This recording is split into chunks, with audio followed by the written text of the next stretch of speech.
Hello, dear listeners. Welcome to another literary journey that transports us to bygone eras, where stories carry timeless teachings about dignity, love, and overcoming adversity. Today we're going to meet Carmen, a young cook whose destiny becomes intertwined with family secrets in early 20th century Mexico.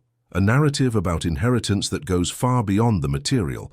We speak of the inheritance of the heart, of faith, and of the courage to face injustice. Tell me in the comments, where are you watching from? What city, what state, what country? I love knowing where our listeners are, and take the opportunity to subscribe to the channel and leave your like. This helps me tremendously to continue bringing these stories to you. Now close your eyes and let me transport you to year 1883-1922. Place, Hacienda Santa Elena, Jalisco, Mexico. The cook and her inheritance. The year 1883 arrived in Mexico, laden with promises and silences. At Hacienda Santa Elena in Jalisco, the agave fields stretched like a blue-green sea under the harsh sun, while the aroma of damp earth after morning rains permeated every corner of the property. Don Patricio Mendoza, at 26 years old, possessed a heart divided between duty and love. His dark eyes, inherited from generations of proud ranchers, reflected a silent tempest whenever they rested upon Luz Vasquez. She, daughter of a hacienda worker, moved through the corridors of the great house with the grace of a butterfly that knows the fragility of its wings. Sunday mornings, when the bell of the small chapel echoed across the fields, became the secret refuge of the two lovers. Luz embroidered white handkerchiefs, while Patricio read her poetry by Sor Juana Inés de la Cruz, their voices mingling with the murmur of waters from the ancient well. But the family patriarch, Don Evaristo Mendoza, discovered the meetings when the jasmines already perfumed the March air. His fury was like a tempest that topples everything in its path: threats, shouts, the dry pounding of fists on the library's mahogany table. "You will marry Esperanza Dominguez in June," he declared, allowing no replies. "It's that or you lose everything that is yours by right." Luz disappeared on an April dawn, taking only a navy blue rebozo woven by her grandmother and a secret growing in her womb. Patricio searched for her for months, traveling dusty roads and distant villages, but she had dissolved like the morning mist. In June, the bells tolled for a joyless wedding. Patricio fulfilled his destiny before the altar, but his heart remained empty like the fields during drought. 9 months after the forced marriage, Carmen was born, daughter of Luz and the wind, in a humble cabin distant from the Mendoza lands. 1901, 18 years later. The afternoon fell lazily over Hacienda Santa Elena when Carmen Jimenez appeared like a vision on the golden horizon. Her bare feet touched the earth with reverence, as if each step were a silent prayer. The navy blue rebozo that covered her from shoulders to hips swayed to the rhythm of an ancestral dance.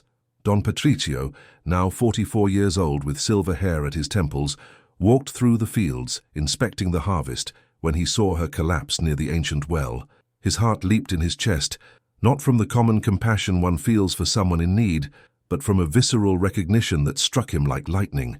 The same almond-shaped eyes as Luz, the same delicate curve of the neck, the same way the fingers curved when touching the face. Carmen awakened with the taste of fresh water on her lips and the aroma of leather and tobacco emanating from the man kneeling beside her. When her eyes opened, they met Patricio's in a mute and mysterious recognition. "Soy Carmen Jimenez," she whispered, her voice hoarse from thirst and suffering. "Vengo de San Pedro, los bandidos." She didn't need to finish. The Mexico of those times was full of incomplete stories, of families shattered by wandering violence. Patricio helped her stand, and when Carmen stumbled, he held her arm with a delicacy that surprised them both. In the kitchen of the great house, Carmen demonstrated her skills by preparing a simple quesadilla with the ingredients she found. Her movements were precise, almost ritualistic, as if each gesture were an offering.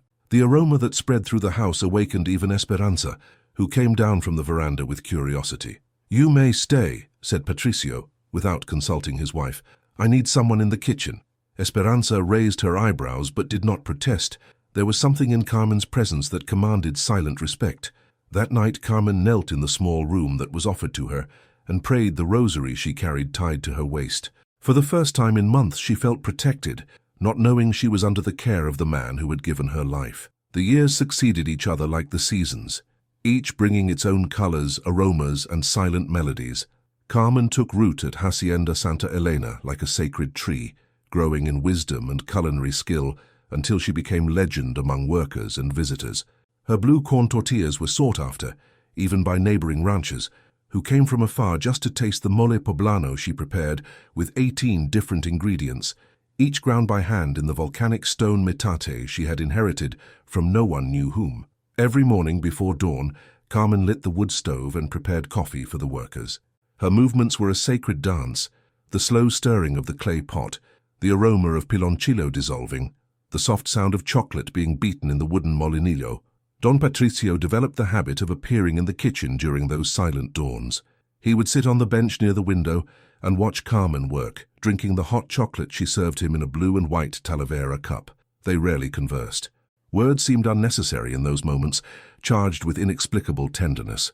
Patricio read the newspaper while Carmen kneaded the tortilla dough, and there was a domestic peace in those instants that neither questioned. "Carmen," he would sometimes say, "you remind me of someone I knew long ago." She would smile timidly, not understanding why those words made her blush. During religious festivities, Carmen transformed the kitchen into a sanctuary of flavors. For Dia de los Muertos, she prepared pan de muerto perfumed with orange blossom water. On Christmas Eve, her golden buñuelos were fought over by the children of the property.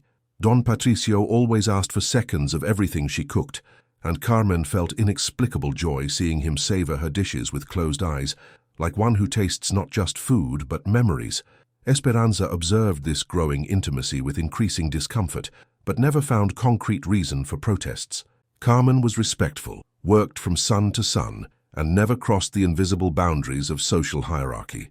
At night, alone in her little room, Carmen would fray the edges of the navy blue rebozo that had belonged to her mother, the only inheritance she possessed, and wondered why Don Patricio treated her with a kindness that went beyond the common generosity of a master. How could she know that each gentle gesture from him was a silent attempt to ask forgiveness from a woman he had never been able to find? The autumn of 1921 arrived laden with omens. Don Patricio, at 64 years old, moved through the corridors of the great house with slower steps, interrupted by coughing fits that echoed through the rooms like echoes of an anticipated farewell. Carmen noticed the change first. During the dawns in the kitchen, he took longer to drink the hot chocolate, as if wanting to prolong those sacred moments. His eyes carried a new weight, a silent urgency that she couldn't decipher. The feast of San Miguel Arcangel, on September 29th, was celebrated with the usual pomp. Carmen prepared her specialties: sweet tamales, rice pudding perfumed with cinnamon, fresh waters of tamarind and hibiscus that refreshed the persistent heat of late summer. But it was during the afternoon, when guests danced in the patio to the sound of mariachi, that Don Patricio called her to the rose garden. "Carmen," he said, his voice choked with emotion and the cough that consumed him. "There's something about your mother Luz that I need to tell you." The name struck Carmen like a stone to the chest. No one had ever mentioned her mother by name. How did Don Patricio know? But a violent coughing fit interrupted the words that would never be spoken. Carmen held his arm, feeling under her fingers the frailty of a man who had always seemed indestructible. "Later," he sighed when the cough passed. "Later we'll talk." That later never came. In October, when the first winter rains began to punish the region, Don Patricio fell gravely ill. Pneumonia settled in his lungs like a silent invasion, stealing his breath and strength. Carmen spent the last days preparing hot broths and herbal teas that he could barely taste. She watched him sleep, praying the rosary in whispers, not understanding why her pain seemed to go beyond the natural sadness of seeing a kind master depart. He died on a November dawn, when the wind blew strong across the agave fields. Carmen was the one who discovered it, bringing him the last hot chocolate he would never drink. During the wake, which lasted 3 nights according to tradition, Carmen prepared morning chocolate, bitter, without sugar, served in black cups for the mourners who arrived from throughout the region. The mariachi played La Llorona and Cielito Lindo, while candles burned like terrestrial stars around the coffin. Carmen wept tears she didn't completely understand, holding her mother's rebozo as if it were a rosary of fabric. She had lost more than a kind master, but didn't yet know what exactly had been buried alongside Don Patricio that rainy November afternoon. 1 week after the burial, when mourning still permeated the corridors of the great house like persistent incense, Esperanza Mendoza de Rivera arrived. She came from Guadalajara in a black coach pulled by nervous horses, carrying leather suitcases and an authority that cut the air like a razor. At 35 years old, she was a woman of haughty bearing and calculating eyes, widow of a merchant who had left more debts than goods. First cousin of Don Patricio, she had spent recent years dodging creditors and living off favors from distant relatives. Carmen received her at the kitchen door, as was her custom with all visitors. Esperanza de Rivera examined her from head to toe with the cold gaze of one evaluating merchandise at market. "You're the cook," she stated with no question in her voice. "I've heard about your abilities." "Yes, ma'am," Carmen responded, lowering her eyes in sign of respect. "Well, that may change soon." 2 days later, Lawyer Garcia arrived from Guadalajara for the official reading of the will. The main hall of the great house filled with workers, neighbors, and acquaintances, all curious to learn Don Patricio's last wishes. Carmen remained in the kitchen, preparing coffee and cinnamon cookies for those present, when she heard her name being called. She walked to the hall with hesitant steps, the navy blue rebozo covering her shoulders like ancestral protection. Lawyer Garcia, a man with small glasses and graying mustache, read in solemn voice, "To my faithful cook, Carmen Jimenez, who for 20 years served my house with exemplary dedication, I leave the sum of 3,000 pesos, in addition to all belongings stored in the locked trunk in the attic, whose contents she will know when the right time comes." A murmur ran through the hall. 3,000 pesos was a fortune for a domestic employee, more than many workers saw in an entire decade.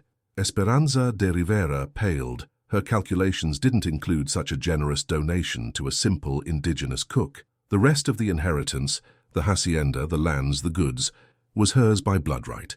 But that amount represented a significant reduction in what she expected to inherit. "A locked trunk?" she asked the lawyer. "What trunk?" "According to Don Patricio's instructions, it must be opened only in the presence of beneficiary Carmen Jimenez and a legal witness," Garcia responded. "The keys were left in my possession." Carmen heard everything like one listening to distant rain. 3,000 pesos seemed an impossible dream, but it was the mention of the trunk that intrigued her most. What secrets had Don Patricio kept for her in the attic? Esperanza de Rivera studied Carmen with hawk eyes. There was something wrong with that overly generous inheritance, and she intended to discover what. "Lawyer," she said with measured voice, "I would like to review all the documents again, in private." Carmen returned to the kitchen with accelerated heart. For the first time in 20 years her future was uncertain, but there was a strange expectation growing in her chest, as if Don Patricio had left more than money in the will. Perhaps he had left answers. The accusation arrived on a December morning, when the cold wind of the Mexican altiplano swept dry leaves across the hacienda's patio, like somber omens. Carmen was preparing guava atole for breakfast when Esperanza de Rivera burst into the kitchen, accompanied by Lawyer Garcia and the local commissioner, Don Aurelio Perez. "There she is," Esperanza declared, pointing at Carmen with an accusing finger. "The thief who dishonored my cousin's memory." Carmen dropped the wooden spoon, which resonated on the brick floor like the tolling of a funeral bell. Her dark eyes passed over the present faces, seeking understanding in a scene that seemed straight from a nightmare. "What are you accusing me of, ma'am?" she asked, her voice trembling but dignified. "Of theft," Esperanza replied coldly. "The gold crucifix from the chapel, the pearl rosary of my deceased aunt, Don Patricio's silver spurs, all disappeared since his death." Commissioner Perez, a pot-bellied man Carmen knew from Sunday masses, avoided her gaze. "Señora Carmen, we need to search your belongings." The search was humiliating. Esperanza personally ransacked Carmen's simple little room, going through her few clothes, her prayer books, her savings kept in a cookie tin. When she unfolded the navy blue rebozo that had belonged to Carmen's mother, a cruel smile crossed her lips. "Here they are," she announced triumphantly, withdrawing 3 gold coins that gleamed like malignant stars in the morning light. Carmen felt the world spin. "Those coins aren't mine." "Of course not," Esperanza agreed with false compassion. "They've belonged to the Mendoza family for generations." Lawyer Garcia observed the scene with visible discomfort. There was something too staged about the discovery, but he had no proof to contest it. "Carmen Jimenez," the commissioner declared with regret, "you have until sunset to leave this property, and consider yourself lucky I won't arrest you out of respect for Don Patricio's memory." The expulsion happened during a storm that lashed the region with unusual fury. Carmen walked the muddy road carrying only a small bundle and the rebozo that now seemed cursed, tears mixing with the icy rain that whipped her face. She spent the first night sheltered under the porch of an abandoned pulqueria, hearing the wind howl through loose boards like voices of the damned. On the second night, she sought refuge in the church of San Jose in the nearby village. Father Aurelio Ramirez, a young man with sparse beard and kind eyes, found her kneeling before the altar at dawn, praying the rosary with desperate fervor. "My daughter," he said gently, "may I help you?" Carmen told her story between contained sobs. The priest listened in silence, recognizing the sincerity in every word. He offered her shelter in the back room of the church and work cleaning the temple, but both knew it was a temporary solution. "Truth always comes to light," he said, placing a paternal hand on her shoulder. "God does not abandon the just." Carmen wanted to believe, but her faith wavered like a candle in the storm. 20 years of faithful service had been destroyed in one morning, and her reputation was stained forever. She didn't yet know that truth slept locked in a trunk in the hacienda's attic, waiting for the right moment to awaken. Lawyer Garcia couldn't sleep. 3 weeks had passed since Carmen had been expelled, but something gnawed at his conscience like an invisible mole. The discovery of the gold coins had been too convenient, too perfect to be true. On a January morning in 1922, when fog covered the fields of Hacienda Santa Elena like a mantle of mystery, he returned to fulfill the final part of Don Patricio's will. "The trunk," he said to Esperanza de Rivera, who received him with visible ill will. "I need to open it today, according to testamentary instructions." "But Carmen was expelled for theft," she protested. "She lost the right to inheritance." "The will doesn't provide for that clause," Garcia replied firmly.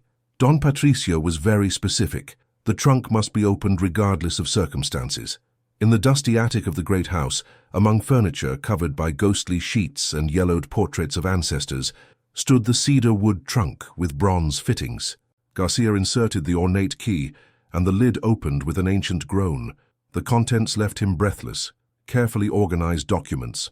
A birth certificate in the name of Carmen Luz Vasquez, daughter of Luz Vasquez and Patricio Mendoza. Love letters written in Don Patricio's hand to a woman who had disappeared 40 years ago. And wrapped in tissue paper, the gold crucifix, pearl rosary, and silver spurs that Carmen had been accused of stealing.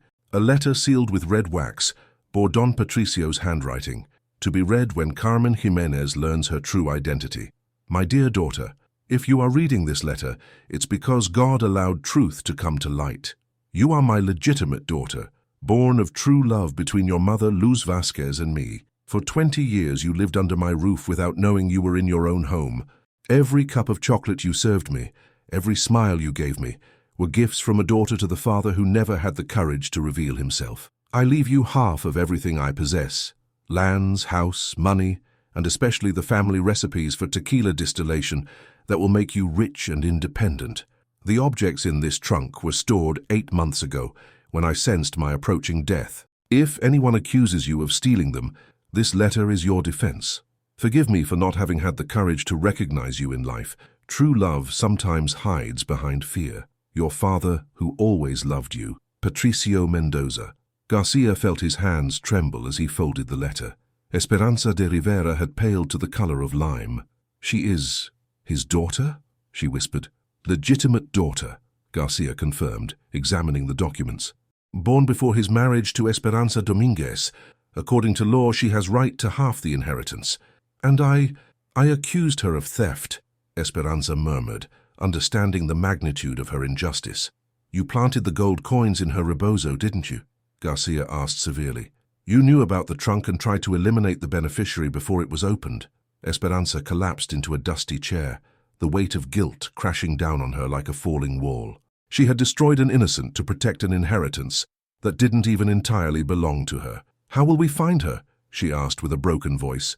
"Father Aurelio will know," Garcia responded, carefully storing the documents, "and you will come with us to ask forgiveness." Truth had awakened from its decades-long sleep, but its consequences were just beginning.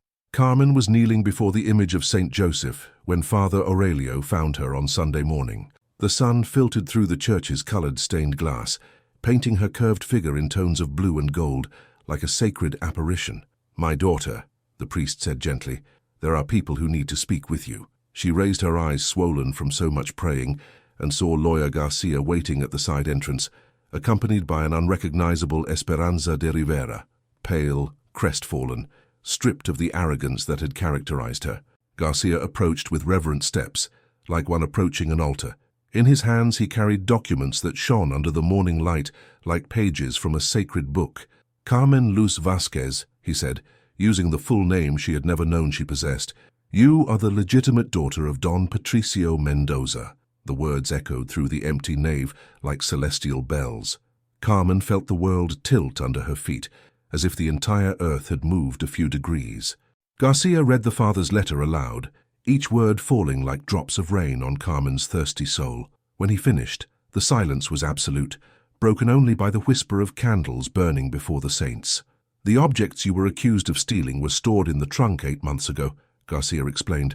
"Don Patricio placed them there as protection, sensing that something like this might happen." Esperanza de Rivera approached with trembling steps. She knelt before Carmen like a penitent seeking absolution. "Forgiveness," she murmured, her voice choked with shame. "I planted the coins in your rebozo. I was desperate, bankrupt, and I thought 3,000 pesos would make a difference. I didn't know you were—" Carmen looked at the woman kneeling at her feet and felt, instead of the expected anger, a deep compassion born in her heart. She touched her head with delicacy. "Stand up, ma'am," she said with serene voice. "We all err when fear governs our acts." During Sunday Mass, Father Aurelio announced to the gathered community Carmen's true identity. The murmur of surprise and admiration ran through the wooden pews like a sudden breeze. "Carmen Mendoza," he declared solemnly, "true heiress of Hacienda Santa Elena." Carmen kept her eyes closed during the revelation, hearing her true name being pronounced for the first time in public. She felt like a butterfly emerging from its cocoon, frightened by the vastness of her new wings, but ready to fly. After Mass, she returned to the hacienda, no longer as an employee, but as owner. The workers gathered in the patio to greet her, and Carmen perceived that the respect in their eyes had changed. It was no longer admiration for a skilled cook, but recognition of a mistress who knew every corner of that land. "Nothing will change for you," she told the assembly. "This has always been my home. You have always been my family." Esperanza de Rivera approached timidly. What will happen to me?" Carmen studied the face of that woman who had destroyed her and then unwittingly restored her. She saw in her not a villain, but a lost soul that desperation had disturbed. "You know business. I know the land," Carmen responded. "We can manage together, but with one condition. There will never again be lies or injustices in this house." The agreement was sealed with a handshake before the image of St. Joseph, patron of workers and the just. 1 year had passed since Carmen discovered her true identity, and Hacienda Santa Elena flourished like a garden after long drought. The unlikely partnership between the two women proved more fruitful than anyone could have imagined. Esperanza de Rivera, freed from the weight of guilt and fear, showed herself to be a competent administrator. Her years of difficulties in the city had taught her to economize, negotiate, and expand businesses with sharpened sagacity. She took care of the books, sales, and correspondence with merchants from Guadalajara and Mexico City. Carmen, for her part, stayed close to the land and workers. She implemented a system of monthly religious festivals, celebrations that mixed devotion and joy, strengthening the communal spirit of the property. During the feast of Our Lady of Guadalupe, her mole poblano was served to more than 300 people, including neighboring ranchers who came from afar just to taste her specialties. The discovery of ancestral tequila recipes in Don Patricio's trunk opened unimaginable possibilities. Carmen studied each notation like one deciphering sacred texts, learning the secrets of distillation that made the Mendoza family's liquor unique in the region. The production that began as a small-scale experiment transformed into prosperous business. "Never again will I cook as a servant," Carmen declared one September afternoon while supervising the planting of new agaves. "Now I cook out of devotion, to celebrate, to honor." The change in her posture was visible to all. She wore linen dresses embroidered by local artisans instead of the simple aprons of before. Her hair, always pulled back in a functional bun, now fell loose over her shoulders on weekends, adorned with silver combs that had belonged to her maternal grandmother. But it was the construction of the small chapel that best expressed Carmen's spiritual transformation.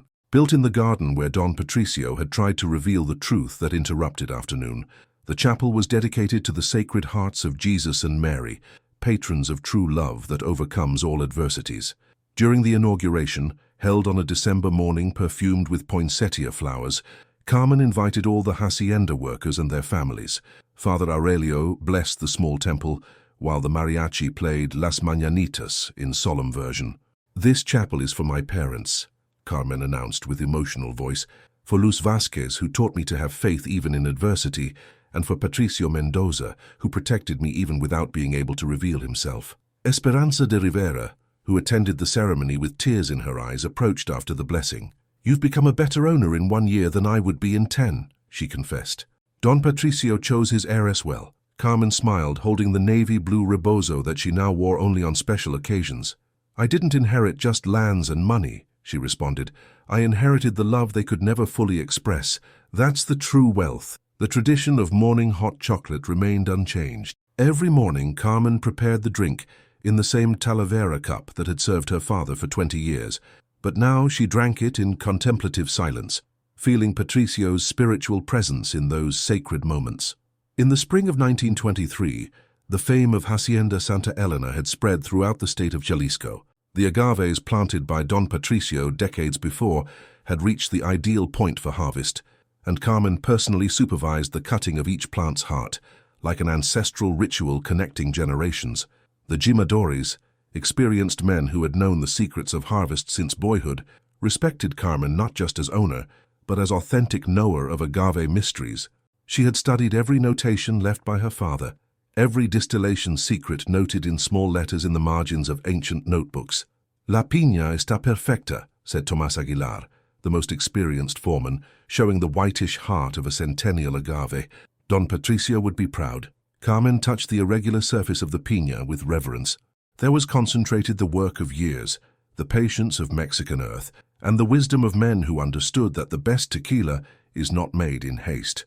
During the weeks of distillation, the hacienda filled with a sweet and potent aroma that attracted visitors from distant cities. Carmen received merchants from Guadalajara, exporters interested in taking the product to the United States, and even a representative from a European royal house who had heard of the tequila de la heredera misteriosa. Esperanza de Rivera proved herself a skilled negotiator in these transactions. Her years of financial difficulties had taught her to value every peso, and she achieved contracts that tripled the property's income in just 6 months. "You taught me that honesty is the best business," she told Carmen one afternoon while reviewing the accounting books. "Clients trust our product because they know we don't lie about its quality." Carmen smiled, remembering how Esperanza had arrived at the hacienda, desperate, lying, destroyed by ambition. Both their transformations seemed part of a divine plan that only now revealed itself completely. But it was during the feast of Saint Joseph, patron of workers, that Carmen had a revelation that would change her perspective on the inheritance received. While observing the workers' families celebrating in the patio, children running between tables, women embroidering while conversing, men playing guitar and sharing stories, she understood that her true inheritance was not the lands nor the money. Her inheritance was that community. It was the recipes that preserved ancestral traditions. It was the capacity to create harmony where there had been discord. It was the gift to transform suffering into wisdom, injustice into mercy. "Mother Luz," she murmured, looking at the sky where the first stars were beginning to shine, "you taught me that true love never dies, it only transforms. Father Patricio, you showed me that protecting someone sometimes requires silent sacrifice." That night, Carmen wrote in her diary a reflection she would keep forever. "I discovered that inheriting isn't just receiving, it's mainly giving continuity. Every dish I prepare, every decision I make, every gesture of compassion I offer are ways to honor those who came before me. I am rich not for what I possess, but for what I'm capable of perpetuating." It was a May morning when the stranger appeared at the gates of Hacienda Santa Elena. Mounted on a sorrel horse that showed long travel, he bore on his face the marks of dust and fatigue of one who had traveled many leagues. Carmen was in the chapel garden, watering the roses she had planted in memory of her parents, when Tomás Aguilar approached with an intrigued countenance. "Patrona," said the foreman, "there's a man at the gates. He says he's a doctor and comes from afar seeking information about one Luz Vasquez." The watering can slipped from Carmen's hands, spilling water on the pathstones like sudden tears. Her mother's name, pronounced by a stranger after so many years, struck her like an echo coming from the past.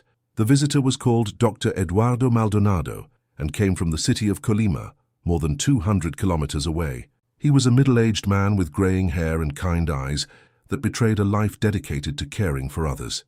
"Senora Mendoza," he said, removing his hat in respectful gesture, "I seek information about Luz Vasquez, who would have lived in this region about 40 years ago." Carmen invited him to sit on the veranda, offering him fresh water and warm tortillas. Esperanza de Rivera joined them, curious about the reason for that unusual visit. "Why do you seek my mother?" Carmen asked, her voice trembling with emotion. Dr. Maldonado smiled with gentleness. "Your mother saved my life when I was a boy. She appeared in our village at the end of 1883, pregnant and alone. My father was a herbalist, local healer, and she worked for him for years, learning the secrets of medicinal plants." The doctor told how Luz Vasquez had become a respected midwife and healer, helping in the birth of dozens of children and curing ailments with natural remedies she prepared with ancestral wisdom. "She raised me like a son," Dr. Maldonado continued. "When I turned 15, she insisted I go to the capital to study medicine. She paid for my studies with money she had saved for years, delivering babies and selling her remedies." Carmen listened, fascinated, discovering aspects of her mother's life she had never known. Luz hadn't just fled, she had rebuilt her life with dignity and generosity. "She died 2 years ago," the doctor said with choked voice.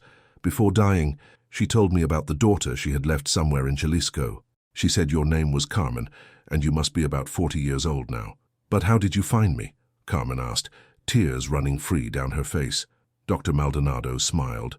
"Your mother described you in such detail that I would recognize you anywhere. The same almond-shaped eyes, the same delicate form of hands, the same way of tilting your head when thinking. I visited several haciendas until arriving here." He withdrew from his leather bag a careful package. "Luz asked me to deliver this to the daughter she never could raise." Carmen undid the fabric with trembling hands and discovered a set of rudimentary medical instruments, small scissors, glass vials, delicate scalpels, all impeccably clean and organized.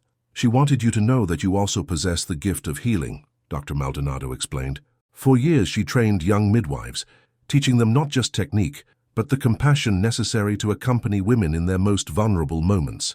There's also a letter," he added, handing over an envelope yellowed by time. Carmen read the letter in silence, her mother's words resurrecting through faded ink. "My dear Carmen, if these words reach you, it's because God allowed our paths to reunite somehow. You were born of true love, daughter, and carry in your veins the power to heal bodies and souls. Use this gift to serve those who need it most. Every life you touch with compassion will be a way to perpetuate the love that united us. Your mother who never forgot you, Luz Vasquez." That afternoon, Carmen understood that her inheritance was even greater than she had imagined. Besides the lands and paternal love, she had also received a legacy of healing and service that came from the maternal side of the family. Dr. Eduardo Maldonado remained at Hacienda Santa Elena for 3 days, and during this time, Carmen discovered unexpected dimensions of her maternal inheritance. The doctor had brought not just Luz's instruments and letter, but also a diary where she recorded natural medicine recipes and reflections on the art of healing. "Your mother said that true healing begins in the soul," Dr. Maldonado explained, while Carmen leafed through the yellowed pages. She treated not just symptoms, but the spiritual causes of sufferings. Carmen recognized in her mother's handwriting the same delicacy she possessed when writing, the same tendency to adorn capital letters with small flourishes. It was like finding pieces of herself scattered through time. "There's something more I must tell you, Doctor," Maldonado said on the last night of his visit, when they sat on the veranda to contemplate the stars. "Your mother spoke to me about your father. She never hated him, you know. She understood that he had been forced to choose between love and family duty." Carmen felt her chest tighten. She spoke of him, always with affection. She said Don Patricio Mendoza was a man of noble heart, imprisoned by the traditions of an era that didn't permit certain loves. She prayed for him every night, asking that he find peace in his life. The doctor withdrew from his pocket a small object wrapped in embroidered cloth. "This belonged to your father. Luz kept it for 40 years. It was a gold signet ring with the Mendoza family coat of arms, a stylized agave under a five-pointed star. Carmen recognized it immediately. She had always seen Don Patricio wear it on his right hand, but had never questioned its absence after his death. "How did my mother get this?" she asked, sliding the ring onto her middle finger. "Patricio gave it to her the last time they met, before her flight. It was his way of promising her that he would always carry her with him, even in separation." Carmen then understood that the love between her parents had been even deeper than she had imagined. It hadn't been just youthful passion interrupted by force, but true union that had persisted through decades of physical separation. Dr. Maldonado departed the next morning, but before leaving he made a request Carmen would never forget. "Your mother created an informal school for midwives in Colima. Young women she trained now serve the entire region. I would like you to consider expanding that work here in Jalisco. The knowledge she accumulated shouldn't die with her generation." The idea planted itself in Carmen's mind like seed in fertile earth. That afternoon she called a meeting with the hacienda workers and their families. "I want to create a space where women of the region can learn the art of natural healing," she announced, "not just for cases of birth, but to care for common ailments that afflict our children and elderly." Esperanza de Rivera supported the initiative immediately. "We can adapt the old foreman's house. It's large enough for classes and consultations." Tomas Aguilar smiled with approval. "My wife always said you had healer's hands, Patrona. Even when you were still just the cook, your soups cured colds better than any medicine." Carmen spent the weekend planning the school. She would study Luz's diary to learn medicinal recipes, invite Dr. Maldonado for periodic visits that would combine traditional medicine with modern knowledge, and train the first students using both ancestral wisdom and techniques the doctor could teach. "Now I understand why God allowed me to discover my true identity only at 40, she confided to Esperanza that night. "I needed maturity to assume not just the material inheritance, but also this spiritual calling." Esperanza touched her arm with affection. "You've become the bridge between your two parents, Carmen. You preserve Don Patricio's business and traditions, but also continue Doña Luz's healing work." Patricio's ring shone on Carmen's hand like a fulfilled promise. Finally, the three loves of her life, father, mother, and vocation, had unified in single purpose. The challenge arrived on an August afternoon in 1924, when suffocating heat foretold the violent storms of late summer. Carmen was at the midwifery school, recently inaugurated in a ceremony that had attracted women from throughout the state, when Tomas Aguilar burst through the door with desperate countenance. "Patrona, come quickly! Doña Esperanza is very ill." Carmen found Esperanza de Rivera lying in her bed, pale as candle wax and burning with high fever. Her lips murmured incoherent words, while her body contorted in spasms that betrayed intense pain. "It started this morning," explained Consuelo, the oldest woman in the kitchen. "First there were cramps, then vomiting. Now this fever that won't break." Carmen examined the patient with knowledge acquired from her mother's diary and the first lessons of the school. The symptoms suggested grave poisoning. But of what type? "What did she eat today?" she asked, touching Esperanza's burning forehead. "Only what we all ate," Consuelo responded. "Beans, tortillas, the otatole that the señora always has for breakfast." Carmen suddenly remembered something disturbing.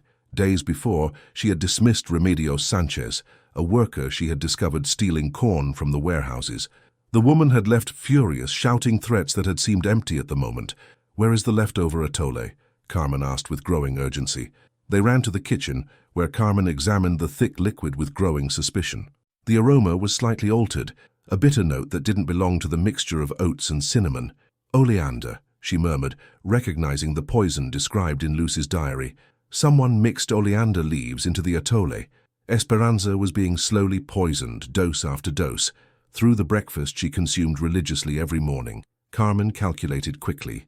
If the dosage continued, her partner would die in less than 24 hours. The moment was crucial. Carmen could allow Esperanza to die. After all, she was the one who had planted the gold coins, who had falsely accused her, who had tried to steal her inheritance. With Esperanza dead, Carmen would be sole owner of the hacienda, free from any division or conflict. But while observing the woman delirious with fever, Carmen saw not the ambitious and manipulative Esperanza of the past, but the loyal partner of recent years, the competent administrator who had helped the property prosper, the genuine penitent who had transformed her guilt into dedication. Prepare abundant salt water, Carmen ordered decisively, and get charcoal from the blacksmith's workshop. We need to clean her stomach immediately. Throughout the night, Carmen applied treatments described in her mother's diary. She repeatedly induced vomiting to eliminate the poison, administered activated charcoal to absorb remaining toxins, and applied cold compresses to lower the fever that threatened to damage Esperanza's brain. "Why are you doing this?" Esperanza whispered, in a brief moment of lucidity. "I did you so much harm." Carmen held her hand firmly. "Because this is what one does for family," she responded simply. "And you've become my chosen family."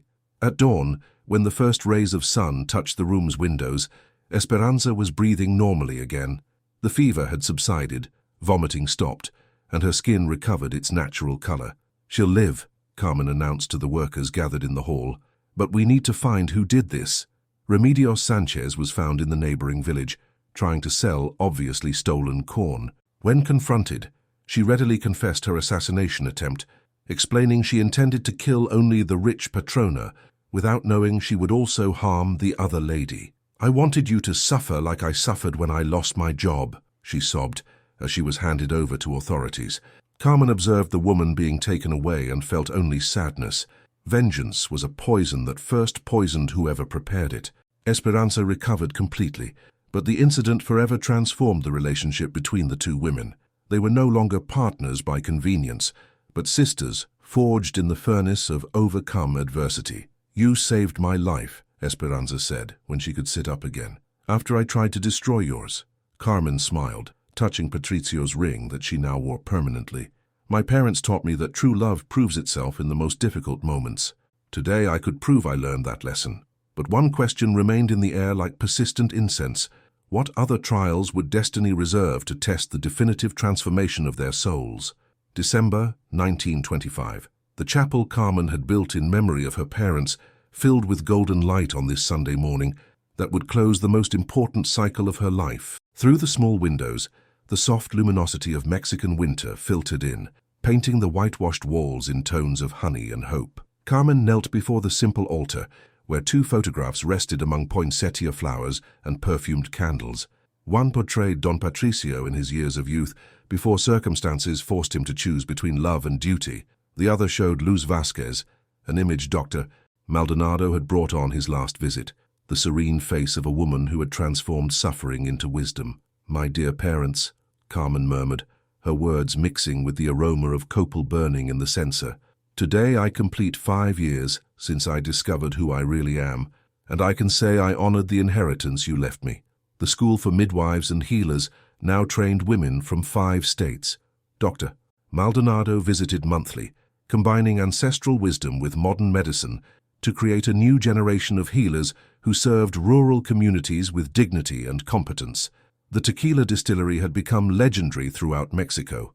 Tequila La Heredera was exported to the United States and Europe, carrying within each bottle not just the amber liquid of centennial agaves, but also the love story that had created its producers. Esperanza de Rivera managed business with efficiency that impressed even the most experienced merchants of Guadalajara. The poisoning incident had so solidified their partnership that they were now known as Las Comadres de Santa Elena, 2 women who had proven that trust and forgiveness could build empires more solid than greed or manipulation. "You've become living legacy," Carmen continued, gently touching the photographs. "Papa Patricio, every morning when I prepare chocolate in your favorite cup, I feel your presence guiding me in difficult decisions. Mama Luz, every time a woman's hands bring new life into the world using techniques she taught me, she lives again." Outside, workers and their families gathered for the special Mass Father Aurelio would celebrate in honor of the 5th anniversary of the revelation of Carmen's true identity. Children ran between tables already prepared for the banquet that would follow, their laughter echoing across the agave fields that stretched to the horizon like rows of ancient sentinels. Carmen rose from her knees and walked to the chapel entrance, where Esperanza waited wearing a blue dress that perfectly complemented the traditional rebozo Carmen had chosen for the occasion. "Ready?" Esperanza asked, extending her hand. "More than ready," Carmen responded, intertwining their fingers in a gesture that symbolized both friendship and business partnership, ready for whatever God has planned for the coming years. As they walked toward the great house, Where guests were already gathering for the celebration, Carmen felt a profound sensation of completeness. Her inheritance had been much more than lands, money, or even family recipes. She had inherited the capacity to transform pain into wisdom, injustice into compassion, separation into reunion. "You know something?" she said to Esperanza, while observing families gathering under the festive decorations adorning the patio. "I think true inheritance isn't what we receive, but what we manage to transmit forward." The festival extended through the entire afternoon, filled with music, laughter, and stories that would become part of the region's oral tradition. Children listened with wide eyes, while older workers recounted the dramatic revelation that had transformed a simple cook into the most respected heiress in all Jalisco. When night approached and the first stars began to appear in the clear winter sky, Carmen found herself alone again in the small chapel. She lit 2 candles, one for each parent, and pronounced final words that would seal this chapter of her life. "I understand now that true love never dies. It simply transforms, passes through generations, grows stronger through trials and tribulations. You too live within me, within the communities we serve, within every act of compassion I choose instead of vengeance, every moment when I choose understanding instead of judgment." The flame of the candles danced gently in the night breeze, almost as if spirits were waving in approval. Carmen smiled, touching once more Patricio's ring and the rebozo that had belonged to Luz. Tomorrow would bring new challenges, new opportunities to serve, new ways to honor the inheritance that was both material and spiritual. But this night, in a chapel filled with the presence of those who had loved her most, she was complete. The orphaned cook had become heiress not just of a hacienda, but of an eternal legacy of love, forgiveness, and transformation.